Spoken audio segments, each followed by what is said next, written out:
Ladies and gentlemen, the secret word tonight is hair. H-A-I-R. Really? You bet your life.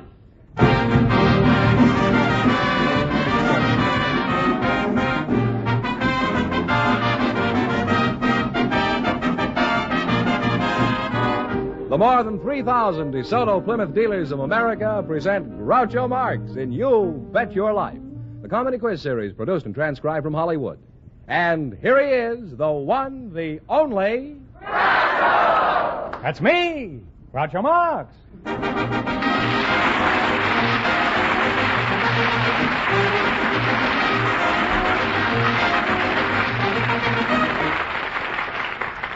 Thank you. Well, here I am again with $1,000 for one of our couples. Fenneman, who's first to try for us? Well, a bachelor and a spinster, Groucho, selected by our studio audience just before we went on the air. And here they are, Miss Florence Fairbank and Mr. Max Willens. Come over here and meet Groucho Marx. Well, let's see this. Bachelor and a spinster, eh? Miss Florence Fairbank, eh? You're a mighty fine-looking woman, Florence. And Max Willens, that's yes, you, that's I presume, eh? Welcome, youngsters, for the Welcome, youngsters, for the DeSoto Plymouth Dealers of America. And if you say the secret word, you'll divide $100 in cash. It's a common word, something you always have with you. Miss Fairbanks, where are you from? Richmond, Virginia. Richmond, Virginia. Where do you look FFV. like? FFV, what does that mean? First family of Virginia. Oh. And who was the second family? Do you remember? Now, what sort of work do you do, Miss Fairbanks? I'm a hostess. I'll call you Florence, huh? Oh, yes, do. I'm a hostess. You're a hostess? Yes. Where? In one of your exclusive tea rooms. Oh. Well, I'm sure it's exclusive if you're the hostess, Florence. And Max, you're a bachelor, eh? Yes, sir. Where are you from, Max? I was born in Vienna. Mm-hmm. You got a very big role on you? How long have you been living in California? Oh, about 10 years now. 10 years. Huh? Yes, You sir. like it here? I love it. You miss Vienna? No, I don't. No. Did you miss it when you were there? On the contrary, I missed it. I never missed it. In fact, I left it because I wanted to miss it. I see. Well, you make an attractive couple, and as long as you're both in California, you might just as well get married. Max, did you say your name is Max? Yes, sir. Max, yeah. Is it easier to find a wife here than your hometown? No, I think it's easier to find them over there, but it's harder to get rid of them here. That's a very logical answer. Huh? Max, do you have a nickname, or should I just keep calling you Max? Well, they call me Frenchie most of the time. Frenchie, that's because you're from Vienna? That's right. Why do they call you Frenchie? I don't know my accent. Everybody thinks I'm a Frenchman. I can't speak French. I don't know any French. What sort of work do you do, Max? I'm a cab driver. Mm-hmm. What kind of taxi cab do you drive? A yellow cab. There's nothing yellow about the cabs in this town. They'll attack anybody. Huh? Now, tell us something about driving a cab. Have you ever had any unusual experiences on your job? Well, to tell you the truth, almost every experience a cab driver has is unusual. But I could tell you a very interesting story. Well, I wish you would. I haven't told you any. I don't know. That happened to me while I was overseas in the OSS. Mm-hmm. I was living in a hotel there in Mayfair. And, You were really putting it on over there, huh? yeah, I was a major. Oh. Made a lot of money. So, it was during the time of the bus bombs and those B-2s. It was awful. So one Sunday morning I was standing in front of the mirror shaving, when all of a sudden the alert sounded, woo, woo, you know. So, 2 minutes Doesn't later... sound like an alert to me, huh? 2 minutes later, Sounds like a dame passing on the corner. 2 minutes later, the first bus bomb came right over our hotel. It was awful. You ought to be working for Disney. So, chambermaid came around the corner and... Was she shaving, too? She said to me, with the typical English understatement, she said, "Aren't they a nuisance?" I was scared to death. And she said, "Aren't they a nuisance?" Well, that's charming, I think. Huh? I said, "For goodness sakes, ma'am, why don't you move from here to Scotland or somewhere where there aren't any bombs. And the answer she gave me I'll never forget.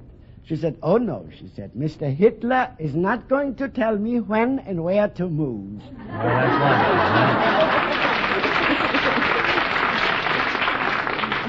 You know, oddly enough, that was the whole attitude of the British, and it was a great contribution to winning the war. I should say so. Now, let's find out something about you, too. Max, what is your age? I'm 62. Well, you're a very young-looking man, and I'd say you have a very honest meter. How old are you, Florence? Oh, I'm a little younger than he is. Are you sure your meter is as honest as his? Would you doubt it? No, I don't. Florence, how come a charming, attractive, intelligent, sweet girl like you hasn't married before this? Well, I guess I just haven't found the one I was looking for, that Prince Charming. Maybe I've waited.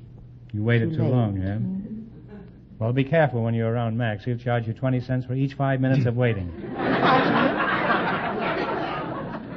Max, why haven't you married? Well, tell you the truth, I could only... That's what we're looking for, huh? I could only marry a woman that I... That's what we all marry. I could only marry a girl that I respect. And a girl that would marry me I couldn't respect.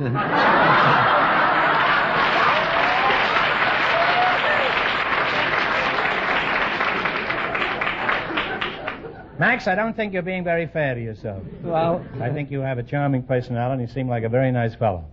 Remember that the next time I get in your cab. Thank you, sir. Now, Florence, tell me, if you found a handsome, eligible bachelor, would you be interested? I might be. Look at Max. His heart's going buckety, buckety, buckety. Or maybe that's just his meter ticking. And now, in just 1 minute, you're going to play You Bet Your Life for a chance at the $1,000 question. Right now, I want you to listen carefully to what Fenneman has to say.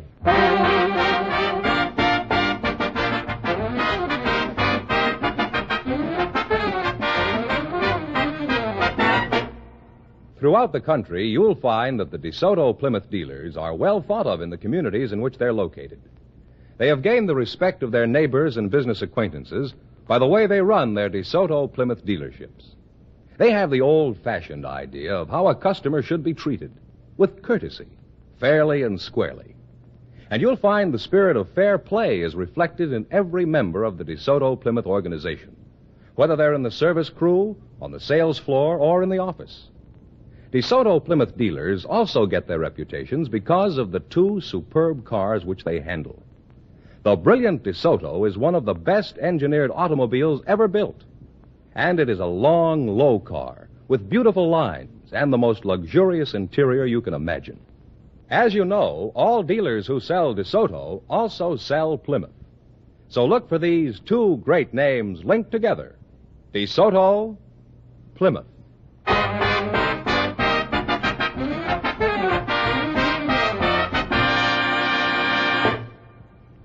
All right, here we go. Now, let's see if you two will get a chance at the $1,000. Fenneman, explain the rules. Well, you bet as much of your $20 as you want on each of 4 questions. And the couple that earns the most money gets a chance at the $1,000 DeSoto Plymouth question later on in the show. Here we go. Let's see how high I can build you $20. You selected composers of operas. Here's your first question. How much of the 20 will you bet?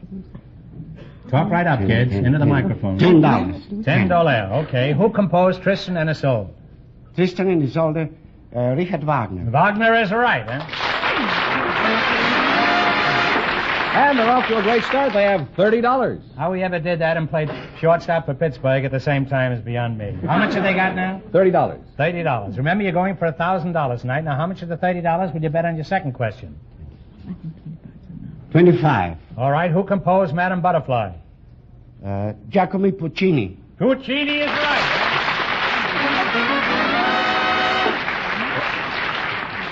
Puccini, he not only gives you the first name, the last name, first name, everything. He's really a scholar, this man is, isn't he? They certainly are. He certainly is. Let's get the tenses right. Now, how much have they got? They have we are 55. tensing tonight on the old... How much have they got? $55. Stop giggling, Fenneman, will you? You're a grown man with 3 kids, huh?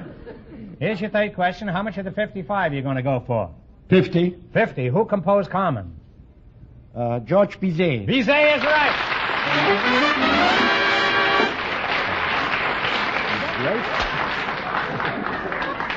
And he was really busy when he wrote that, too. Oh, they're climbing now. How much have they got? $105. $105. Who's your last chance to beat the other couples? How much will you bet? No. All of it. All of it. All of it? What do you want $5 for?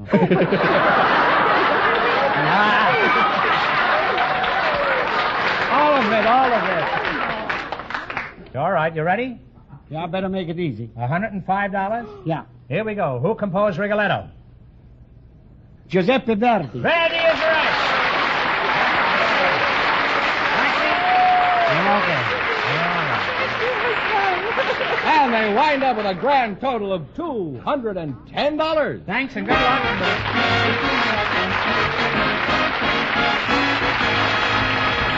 Thanks and good luck from the DeSoto Plymouth dealers. That Max is really a sharp cookie. He knew the first names of everybody, too. I didn't even know the last names. Oh, Groucho, the secret word is still hair. Okay. We invited some women dentists to the program tonight, and just before we went on the air, our studio audience selected Dr. Ileana Cosby. Her partner is a married man from the studio audience, Mr. Terrence O'Brien, and here they come. Folks, come on over here and meet Groucho Marx. Welcome to You Bet Your Life, and if you say the secret word, you'll divide $100 in cash. It's a common word, something you always have with you. Now, let's see. Ilana Cosby, is that right? Ileana. It rhymes with manana. Oh, okay. Are you related to Bing? No, my husband could be because his name is Cosby, and we're always confused. His name is Fairfax. Oh. Fairfax Cosby. Fairfax and where? Beverly? The boulevard was named for him. He was? Yes, seriously. Oh, really? Well, it's Oh, a mighty yes. fine boulevard. And Terrence O'Brien. That's me. Hello. Well, I'm fine, and how are you? I'm all right. You're a dentist, Ileana? I am. Where are you from? Los Angeles? Born here? No, in New York City. New York City? Yes. How long you've lived out here? I came here when I was 3 years old, and that was 25 years ago. Well, you're still in your teens, according to that. And Mr. O'Brien, where are you from? Austin, Texas. Austin, Texas. Huh? How long have you lived up here? Oh, just a little bit shy of a year. Mm-hmm. Well, how come you left Texas? Well, I just want to see what it was like out here. Where all the money was, rich people. What about those oil wells in Texas? Well, I didn't have any. Now, what kind of work do you do up, Mr. O'Brien? Well, right now I'm a student, going to school. Oh, you're just a boy, huh? That's all, just a kid. How old are you? 32. You must be pretty near through high school by this time. No, I'm going to school out here to learn something more. You know, I finished high school. I'm going to UCLA. Mm-hmm. Some of my boys are here. No, those are girls from USC. What do you contemplate doing when you get discharged from college? I mean, do you have any particular profession you're going after? Or? No, I haven't decided yet. Well, I think by the time you get to 50, you ought to come to some conclusion. Now, Mrs. Cosby, aren't women, Doctor? You can call me Doctor, too. Huh? Oh, certainly. I was a doctor in a couple of movies I made out there. Matter of fact, I had a doctor of the movies after I got through with them. Aren't women dentists quite unusual? No, there are about 20 in Los Angeles alone. Well, if they're alone in Los Angeles, they're a lot better off than if they knew somebody. Huh? Mr. O'Brien, you're a married man? Definitely. Really married. You have any children? I got 2. Well, what are their names? Well, the oldest boy, 3 years old, is Patrick Michael O'Brien, and the youngest is 18 months, and he's Dennis Terrence O'Brien. He's a dentist, and he's 18 months? How did you meet your wife, Mr. O'Brien? Well, it was, I'm Irish. My wife was Irish, Dugan, and we were having a St. Patrick's Day party. And some of the boys were there, Shanahan, and Donahue, and a couple of the others. And nobody named Schwartz? And a friend of mine, Floyd Shanahan, we went out in the kitchen there and got in the batter, and we put a little bit of grog in it, just for the joke of it. And it seemed like the cakes didn't raise up right when they were baked. And my wife, to-be, she found out that I was the one that did it. She was the one who was baking the cake, and the cake flopped so bad, and so she slung it. I caught it. She threw the cake at you? She sure did. She says, if I knew you were coming, I'd have thrown a cake. Is that And then that was... Well, I realized the next day after I got well that... What do you mean, you... I was ill. The cake was hit me kind of hard. So I had a little headache, and I got better later on, and I realized it was kind of a nasty trick, so I went back and told her I was sorry. And why were you sorry? I don't understand this. She threw a cake at you, and it hit you in the face? Well, she... that's right, too. I hadn't thought about that. I'd have it out with her if I were you, huh? Kids or no kids, huh? Now, Mrs. Cosby, what advice do you have for saving teeth, Doctor? Proper brushing of teeth, good nutrition. Excellent nutrition is one of the first things to pay attention to. The lack of emotional tension, and seeing your dentist, of course, quite frequently. How often? At least 2 or 3 times a year. I see my dentist every week. He's going with my daughter. It's not helping my teeth any. As a matter of fact, it's not helping my daughter any.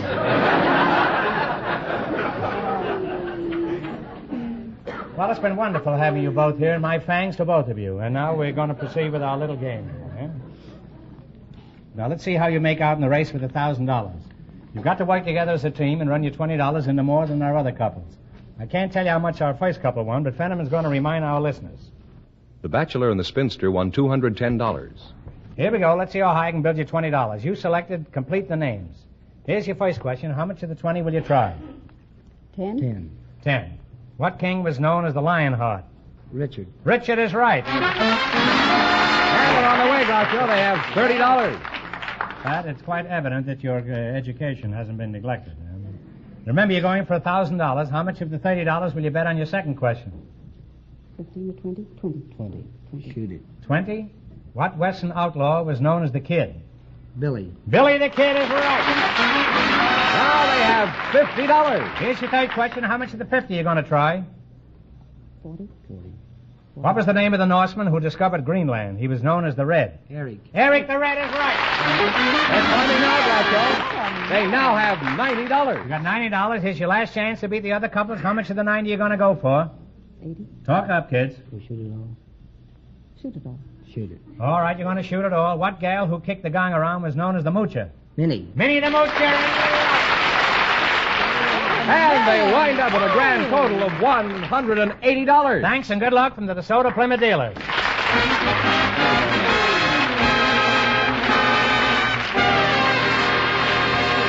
Oh, Groucho, the secret word is still hair. Here. Hair. We invited some deputy sheriffs to the program tonight, and just before we went on the air, our studio audience selected Audrey Lair. Her partner is a symphony conductor, Professor Peter Meremblum. And here they come. Folks, come on in here and meet Groucho Marx. Welcome for the DeSoto Plymouth dealers, and if you say the secret word, you'll divide $100 instantly. It's a common word, something you always have with you. Miss Audrey Lair. Yes, sir. That's you, huh? And symphony conductor and a deputy sheriff. I'm a deputy sheriff. You're a deputy? Yes. Where are you from, Audrey? From San Francisco. Professor Peter Meremblum. Are you any relation to Lovenblum? Where are you from? I'm from Yalta, Crimea. You're in Alta Crimea? You don't look it. You look like a comparatively young man. Huh? I am young man.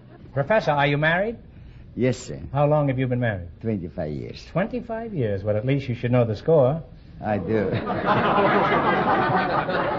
Well, you should after facing the music for 25 years.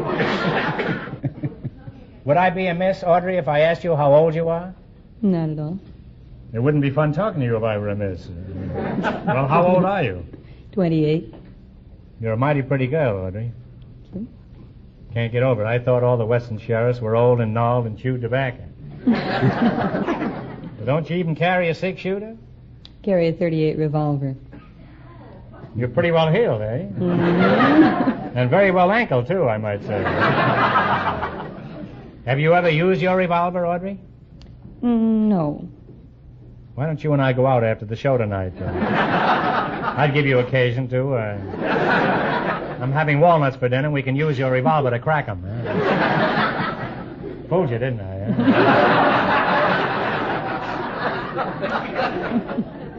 You thought I went off half-cocked there, didn't you? Now, Sheriff, what do you do in your job? Do you ride a horse and catch bank robbers?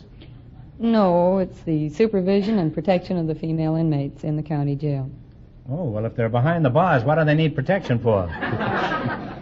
From themselves, from each other. Sometimes we get some pretty wild ones. Well, while you're about it, could you save me a wild one?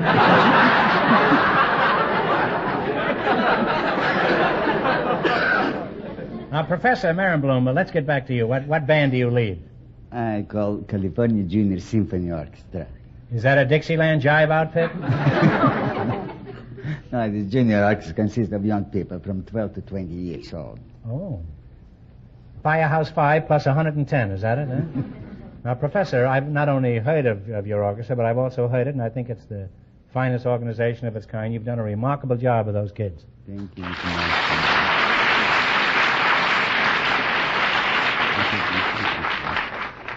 Do you have a professional name like Hot Lips Marenblum?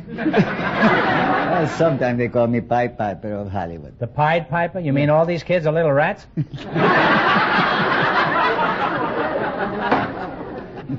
How many prisoners do you have in your jail, Audrey? Pretty close to 200.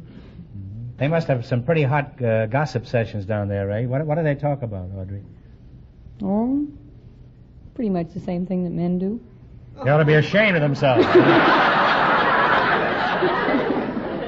Sheriff, tell me, do men ever try to flirt with you? Yes. Even if you're wearing a uniform? I guess it doesn't make any difference whether I have my uniform on or not. Oh, I think it would make some difference. I recommend that you at least... Well, thanks to you two, I know all about music, and someday we must get together and sing the prisoner song. Now you're going to play You Bet Your Life. You beat our other two couples, and you'll get a chance at the $1,000 DeSoto Plymouth question. I can't tell you how much our other couples won, but Fenneman's off stage to remind our listeners. The bachelor and the spinster are still ahead with their $210. Now, here we go. Let's see how high I can build you $20. You selected uses of money. Here's your first question. How much will you bet? 10. Talk up. 10. 10 is all right. $10. What do you call money taken by the government March 15th? Income tax. Income tax. Well, we're on the way. That isn't what I call it, but no matter, huh? They have $30 now. Remember, you're going for $1,000 tonight. Now, how much of the 30 will you bet on your second question? All right. 20. All right. What do you call money you pay for speeding? Traffic fines. Fines is right. They now have $50. You now have $50. Here's your third question. How much of the 50 are you going to go for? If we save 10 and bet 40, is that too much? Okay. 40. How much? 40. $40. What do you call money you give to the community chest? Charity. Contribution. Contribution is right. You're now climbing to $90. All right, you got $90. And here's your last chance to beat the other couples. How much will you bet? Should we stick on the same system? Up to you. $80. $80. What do you call money you receive from profits of a corporation? Assets. Now, think carefully. wait a One minute. answer between you now. Profits received from a corporation. What do you call it? Well, it's net profit. No. No, First I'm sorry. It's dividends. The dividend. So we went back down You were to $10. flirting around with it, Audrey. I but, didn't flirt enough. Yes, and you wind up with $10. Well, that's a shame. Why didn't ask me? I will tell you dividend. All right, Why we're going to give you didn't another Oh, question. I didn't know you. Groucho, I have an extra question here. I think we should let them go home with a little more than $10. All right, we're going to give you one more question. question. If you get it right, you win $10. Now, think hard now, no help from the audience. Who wrote Beethoven's Fifth Symphony? Beethoven is right. But they still wind up with an actual $10. Wait a minute. From offstage, we are told that Mr. Marenblum said that he knew that answer. I knew that, but I thought it is privilege of lady to answer. You see. Well, for being such a polite fellow. Well, I lost so much money in stock market, I know, but it's different. No, here we go. All right, now wait a minute. Now, what do you want, Professor? Do you want the question again about Beethoven, or do you... That I know. All right, you're going to leave your bet the same. $80? So Here we go. What do you call money you pay when you're kidnapped? Can I answer? Yes. Ransom. Ransom? Ransom is right. And they wind up with a grand total of $170. And that means the bachelor and the spinster with $210 get the chance at the DeSoto Plymouth Big Question.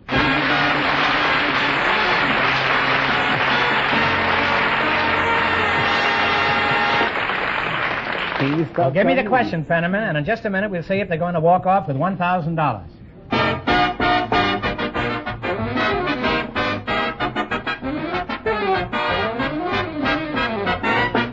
If your car doesn't operate smoothly and efficiently day after day, well, you need the kind of service that DeSoto Plymouth dealers pride themselves on being able to give. For the DeSoto Plymouth mechanics are trained in the latest factory servicing methods. Special courses held regularly throughout the year keep these skilled men up to date on the newest of servicing techniques. Factory manuals, factory recommended lubricants, and factory inspected parts help to assure you that every job done on your car is done right. And this kind of service is reflected in the way your car performs, the way it starts on colder mornings, the way it serves you and your family week after week. So for excellent car service, drive in wherever you see the sign of a DeSoto Plymouth dealer.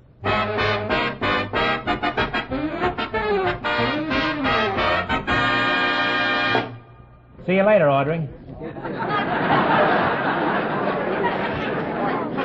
And here's the bachelor and the spinster, our winning couple. It was the last thing I ever did. All ready for the DeSoto Plymouth $1,000 question. All right, here we go for $1,000. I'll give you 15 seconds to decide on a single answer between you, so think carefully and please, no help from the audience. Here it is. When Abraham Lincoln was assassinated, he was watching a play in Ford's Theater. For $1,000, what was the name of that play?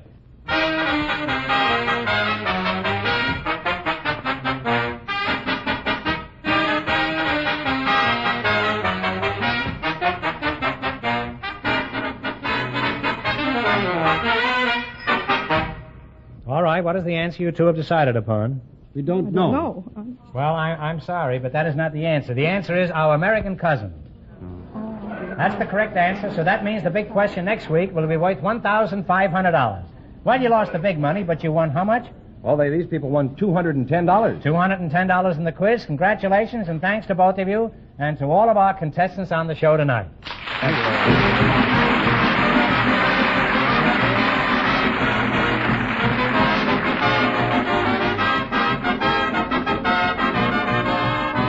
Be sure to tune in again next Wednesday night at this time for the Groucho Marx Show, when the big question will be worth $1,500. And don't miss Groucho's television show, also presented by the DeSoto Plymouth Dealers of America. And remember, all dealers who sell DeSoto also sell Plymouth. Two great cars, both products of the Chrysler Corporation. And when you drive in, tell them Groucho sent you. Good night, folks, and remember, just be sure to see your DeSoto Plymouth dealer.